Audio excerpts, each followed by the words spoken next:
I'm Dr. Shelley, and I'm delighted to be here to speak to you today about developmental interventions. But first, I'd like to ask you a question.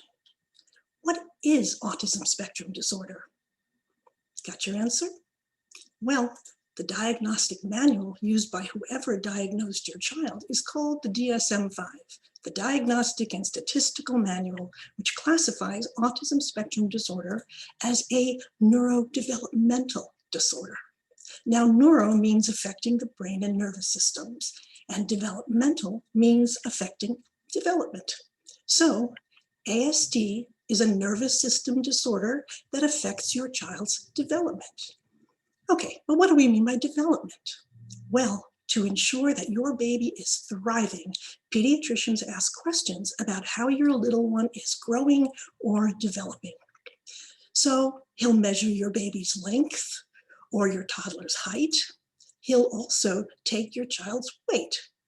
And he tracks these at each well baby visit to ensure that your little one is growing or developing well. And to ensure that your infant or toddler is progressing at an expected sequence, you're asked about motor development. Is your child rolling over, sitting up, crawling, standing, or walking? Now, of course, we don't expect a newborn to get up and walk, do we? Instead, we anticipate that a child will progress through earlier stages of motor changes until they are developmentally ready to walk. Now today, pediatricians are beginning to ask about another very important type of developmental readiness, your child's social and emotional development. But what drives social and emotional development? Well, historically, Dr. Leo Kanner, the father of child psychiatry, first identified autism among 11 very different children that he'd seen over a 5-year period. In 1943, the title of his research was Autistic Disturbances of Affective Contact. What did Kanner mean by affective contact? Well, in the psychiatric literature, the word affect means emotions. He was referring to your child's emotions, your child's feelings and will and intention, etc.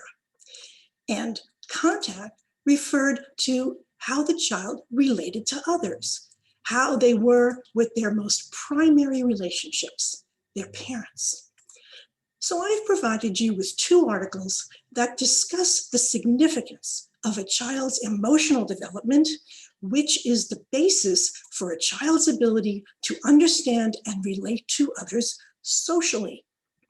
But for us today, what's most important to know is that social emotional development is the foundation for all other learning. And as social emotional development progresses from birth to higher and higher levels of complexity, children have greater abilities to learn at higher and higher abstract levels. Once again, we don't expect an infant or toddler or even a 6-year-old to understand fractions, but many of our children diagnosed with ASD, who may be chronologically 10 years old, often have only developed to the level of a 2 to 6-year-old. How can they be expected to understand fractions, an abstract concept, the way their same age peers do? And they have a matched developmental and chronological age of 10 years old. So without a focus on our kids' social emotional development, children diagnosed with ASD, again, a neurodevelopmental disorder, continue to age chronologically. They may be 10 years old, but they remain at younger developmental ages, which means they aren't developmentally ready to learn an abstract concept, like fractions, among so many others. This is the important reason for developmental interventions. So although our children with ASD, by definition, have not developed the social emotional capacities of their typical peers, this development can be jump-started and encouraged at any age or developmental level. In fact, When we offer developmental interventions, we encourage children's movement up the developmental ladder through milestones in all areas that impact your unique child's ASD and their learning. Actually, as children are encouraged to develop socially and emotionally, they can also be supported to develop other areas of functioning and learning. For example, an area we all really care about, in the area of speech and language, a child's development can move from single words up to language and then on to higher and higher levels of communication. A child can begin to utilize their senses in an integrated and generalized way.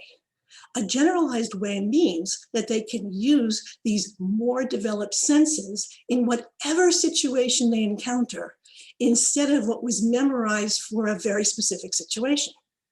And with appropriate developmental interventions, we see increases in children's auditory processing abilities.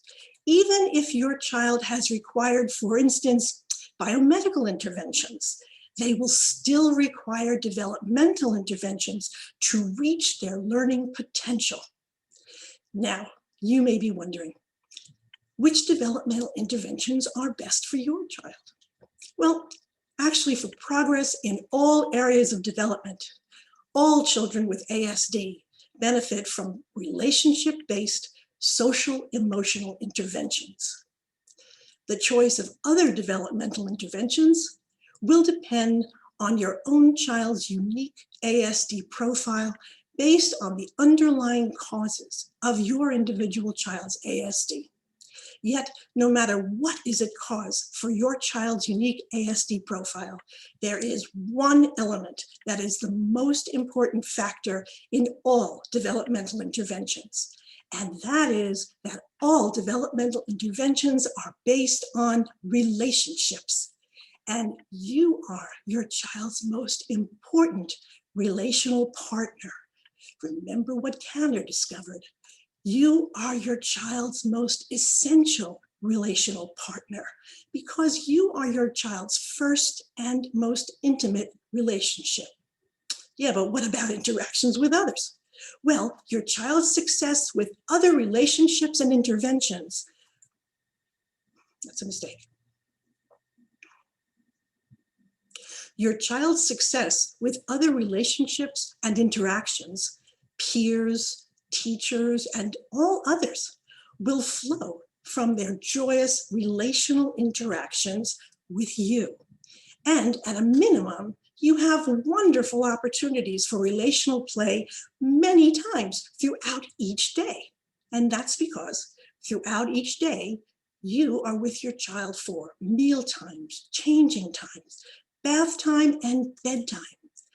You are spending at least 20 minutes at these times with your child, which are opportunities for wonderful relational play, times that you can play in a back and forth relationship with your child. And since play is the work of children, you can begin to play with your child at these times in relational ways that will encourage social emotional development.